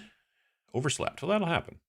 I hope it was a good sleep. I would have overslept, but I had my alarm set, and so I wouldn't oversleep. I would have enjoyed it, but I didn't. And then, of course, right around 6:45, Rex was like, "Hey, what are you guys doing? Can I stand on you?" So that didn't help either.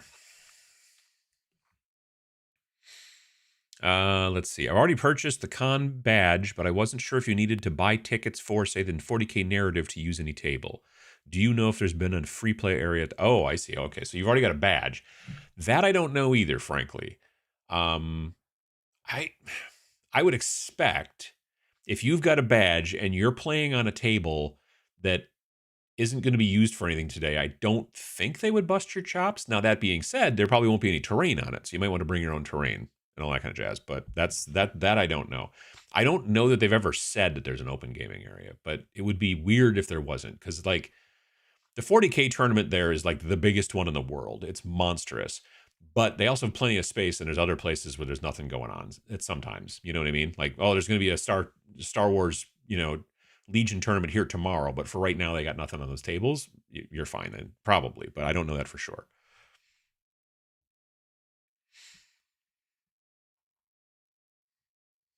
There's nothing on the LVO website about unsanctioned play, even for attendees of the con. Yeah, their website's not the greatest.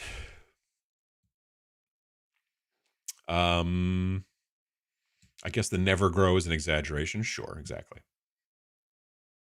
If you put Motherlode over black, it ends up a green color. See, the thing that was cool was that I did a white to black Zenithal and then sprayed Motherlode over it, and then it goes from this sort of like pinkishy light purpley color to like heading towards kind of a greenish sort of reflection. Motherlode's a really cool color. So is Twin Suns. Both of those are really cool colors that work well over Zenithal. Most of the paints that they make, they will say right on the bottle, you want to put this over black or you want to put this over white. But they've got some other shades too that are like, you can put it over black or put it over white or put it over a Zenithal, and it actually works out quite well. Add alcohol to keep from freezing. Sounds like life advice. Well, I mean, a Musk product being cool looking over functional. Never. It's true. You could have stopped with they didn't test it. Yeah, that seems to be the case. Haven't caught one of these live in an age. Well, that's good to have you there, Cygnus Maximus. Decided early Sunday grocery run was warranted given the holiday rush, but I'm home again and wrapping gifts. Nice.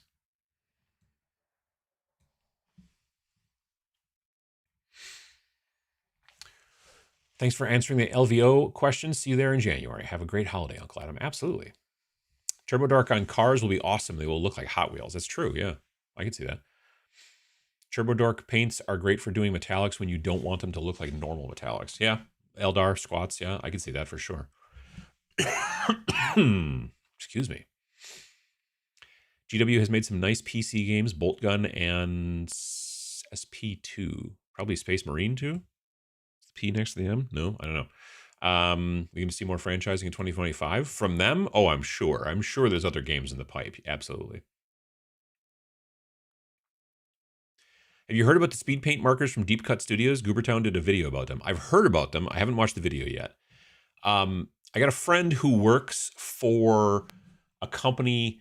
Like if you're, I don't know, like you're a company and you want to give people pens with your logo on it. You know what I mean? Like that, what do they call that stuff? Like business promotion type stuff. She works for a company that does a lot of like logos on pens, logos on those big Stanley cups, stuff like that, right? Promotional marketing, I think is what they call it technically. And we were talking, I mentioned something about those, I don't know, we were talking and I mentioned something about those speed paint brushes or whatever, those brush pens. And she had some, not the ones from Deep Cut Studio, but she had like in a bunch of different samples and things that she gets from all over. She has these and she gave them to me and I left them in the other room. But they're just like, they don't have any stuff in them. You load them with what you want. Generally, you load them with water and then you use like watercolor on the thing, and then you use, this is just basically like a brush full of water. I don't know. But it would be interesting to test and see if it would work with speed paints. Like if you could just make your own speed paints, or not make your own speed paints, but make your own speed paint pens. Rex very much wants to come in. He's got his little paw underneath the door. Too bad, bud. Hard surface modeling. That's the term I was looking for before. Yes. But yeah, no, I haven't tried those yet. I don't know that. I mean, I've never seen them anywhere around here. I think they're predominantly only ordered from Deep Cut Studios, which I think they're European. Are they Deep Cut Studios? They're out of Europe? I could be wrong. Have you ever tried AP speed paints through an airbrush? All the time. I do it all the time. They don't do the speed paint thing, just like contrast paints when you shoot them through an airbrush. Don't do the contrast thing anymore. What you do when you're firing speed paints through an airbrush is that you are basically tinting whatever the thing is, because you're spraying it over whatever color it already was. But even if you spray it on thick to the point where it starts to run a little bit, it's still transparent. So that color underneath there is still there. I use speed paints through my airbrush, generally warmer brown type colors, for basically shading terrain. It's like you paint up a piece of terrain, and now, like if you ever looked like at buildings, what happens is buildings have a tendency to get darker towards the bottom of the building. And it's because like rain falls down and it hits the dirt and splashes up a little bit over time. And the bottom of the building has this kind of dark brown fade that then goes to whatever color the building is. So I do that on most of my terrain. Once I'm done painting, and I go back and I just sort of shade it a little bit here and there with, the colors I use are very frequently pallid bone, bony,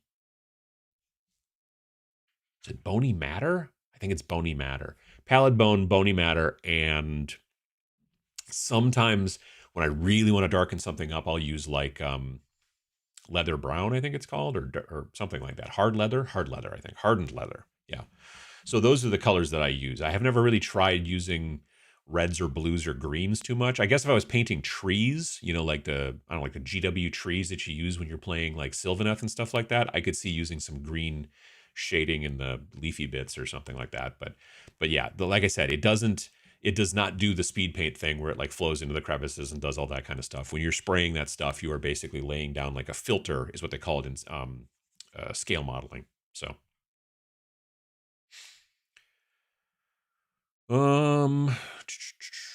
would be great to see some FDM friendly scaled tanks for the apocalypse. I would wonder how the barrel would work. You know what I mean? Like, because the M4 Sherman has a relatively narrow barrel, I don't know how well you could make that print. That's a good question. Ship combat games are cool. Nice. ICE being a wargame company makes MERP's crit charts make a lot more sense. Man, yeah. I mean, well, MERP, and also even to go even worse into crit charts and stuff like that, Rollmaster. Look up Rollmaster if you're bored someday. That was the game that when I was in college we played a lot of Rollmaster because my friend Peter knew it like the back of his hand, which was very, very helpful because yeah, there's a zillion charts in that game. But yeah, Iron Crown Enterprises also made Silent Death, and Silent Death was a cool spaceship combat game, but there was also a lot of tracking little things. But they had really, like, the damage track was a really cool concept. So like if your ship was, I don't know, like a bigger kind of fighter or like a fighter bomber or whatever type thing, it might have on your, you know, sheet, I don't know, let's say 30 little boxes, right? And you would start off always here and you would check them off one at a time. But unlike, let's say, Battletech, where you're just marking off whatever circles and it kind of doesn't matter until you run out of circles. In this situation, because you were starting at one point and you're always marking from this point and then going like this, it had a, like you would be marking along and all of a sudden now your damage modifier or your damage reduction system, which was kind of like a shield, your damage reduction was always in a little diamond shape. So you would finally scratch off, if let's say your damage reduction was 4, you'd scratch off the 4 at some point as you were going through checking away, taking damage. And then whatever one was in the diamond on that was still unchecked, that was your new damage reduction. So as you were taking damage, all of a sudden, oh, damage reduction now goes down to 3. So you're only taking 3 off every time someone hits you.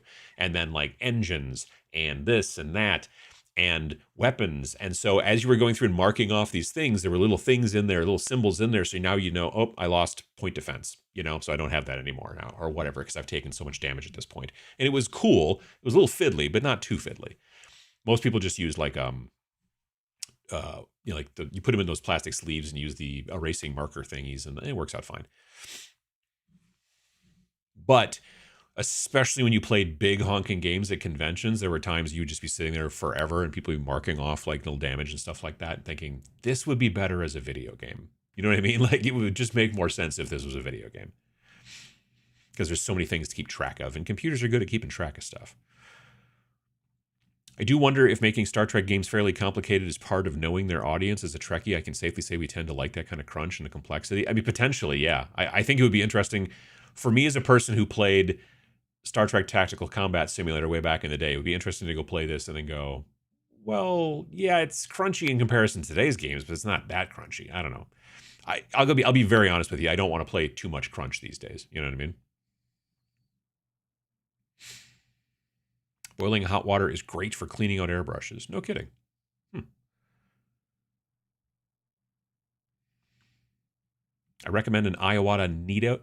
Nito. It's not called a Nito. It's called a Neo, not Nito. Ooh, Nito. I got one in November, and it's a pleasure to use. Got to get a holder, though. Sure. Bits spaghettied on the Goonmaster possum right near the... Oh, okay. Gotcha. Yeah, that'll happen then. Yeah. I liked your interview with Dave from Mini Wargaming. Which one? When was that? I'm trying to... Because I've talked to Dave. I like Dave. Dave's a good guy. When did I interview Dave? Like, not recently, obviously. I'm trying to think how long ago that was. When was that? Was it back in 2019 when it must have been back in 2019 when I visited. Because I interviewed him. I interviewed Matt as well. Because, yeah, when they opened the place they have now, their bunker, their big, huge building that they've got, I got invited to visit. And so I went to Canada and was there for like, I don't know, 6 days or something. It was a lot of fun. It's where I met Phil, too, the Glacial Geek, who is currently on the, he's also part of the Army Painter Factory team with me. But yeah, I've known Dave for years. He's a good guy. We had a long 1 o'clock in the morning conversation one year when he and I were both at the Valhalla wargaming retreat thing that Wargamer Girl puts on. We were both kind of guests there, and yeah, we had a conversation that started at 1 o'clock in the morning, and neither of us was drinking, and but it was a good long conversation. It was a lot of fun. I wish Elegoo would make an app for the Saturn IV Ultra like the Bamboo Studio app. It's so good. They don't seem to, well, I don't know. The other companies have a tendency, it seems, to just be like, find a slicer that you like or whatever. But yeah. Next Generation had an uneasy alliance. Ferengi were supposed to be the new big baddies, but ended up just being comical. Then the Borg came in. Oh, yeah, the Borg. Yeah. Dominion was, that's right. Dominion was Deep Space Nine's big bad guys. That's right.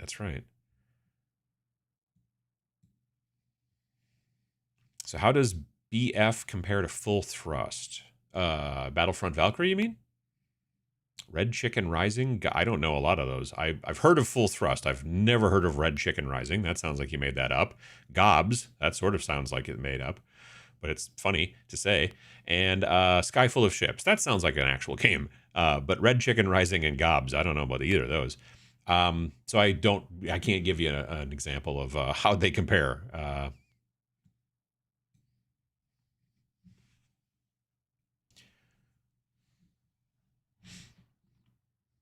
Federation and Klingons had an uneasy alliance. That's true, yeah. Missing Star Trek hero clicks already. Did they ever even do that? I thought they, yeah, well, I know that there was some, for a hot minute, WizKids had unpainted Star Trek plastic ships. And I was like, oh, cool. And they were like, yeah. And then you could never get them anywhere. They also had Transformers for a minute too, but they didn't transform, I don't think. But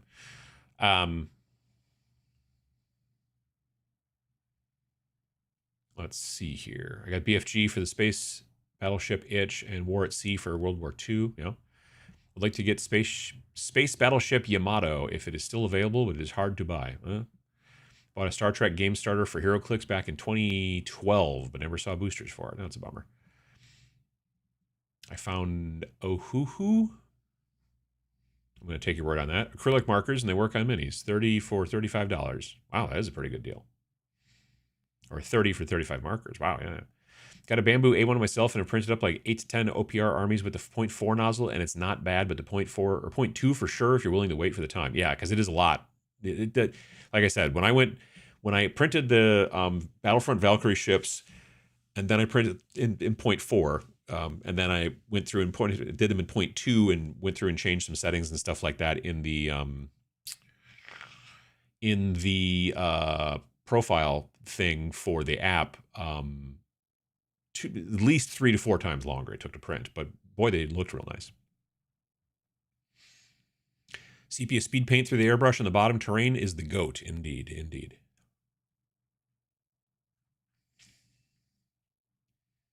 Let's see here. Carl Tuttle, how you doing? What has been your highest high in miniature gaming this year, and what has been your lowest low? Gosh. I think that probably like people really enjoying Death Wizards has been a pretty good high. The game company itself, just in general, has been really, has been really cool. As far as lowest low, I hate to be like this, but I'm gonna say probably, the new edition of Kill Team just still not really like I loved the 2018 version. I did not love the 2021 version, and the 2024 version is basically the 2021 version, but slightly cleaned up, and they got rid of those dumb symbols on the rulers. But that's about it. So I was really hoping they were going to do something different with the new version. And when they sent me like the copy and I started reading the rules and stuff, I was just like, oh, this is pretty much just the same. The rule book is admittedly, it makes more sense than the 2021 version, but it's, yeah. So that's probably the biggest bummer. But otherwise, yeah, it's been a pretty much fine year here. You folks, if you don't know, Carl Tuttle is from Independent Characters podcast, and you folks should be listening to that if you're into the 40K stuff for sure, because that is their jam. Rollmaster equals Rollmaster. I always heard Rollmaster. Instead, people would call it Chartmaster is what they would call it back in, because, yeah, there's a lot of charts. Missed some of the stream, but going back to earlier, recently dug up a bunch of enamel pins I got from DreamPod 9 for running demos back in the day. They haven't been made in over 20 years. Nice find. I mean, that could be something. Like, if I give you like cool pins for running events and stuff like that, so you can put them on your backpack or whatever, is that technically considered to be payment? Are you an employee now because I gave you a cool commemorative pin or something like that only like the people who run the games? I don't know how you would get around that. It's a good question. Adam, can you make an airbrush care and maintenance video using the Aquasonic cleaner? I mean, I have, right? Like, I made a video about how to make it so your airbrush never clogs again. 98% sure I made that video. I've made a lot of videos, so sometimes I forget, but I'm pretty sure I made a video about how to make it so your airbrush, it's like something about, I know it's something about, if you do a search on my channel and you put in the words airbrush and clog, you will probably find it. But it does explain like how to do that, how to, like right now my airbrush, not all of it, but the main body of it and the nozzly bits in the front are all soaking in ultrasonic cleaner. They stay wet whenever I'm not using them. And I have never had a clog in my airbrush in a decade at this point. So, but I know I made a video about it. Also, if you read the comments in the video, you'll have a lot of people in there saying, well, actually, Iwata says you shouldn't do that. I'm like, well, I've been doing it for a decade and it's been working great. So I'm there you go.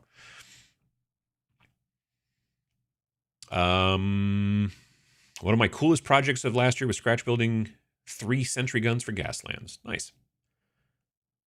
Todd dug them so much he bought them off me and paid me $50. Neat.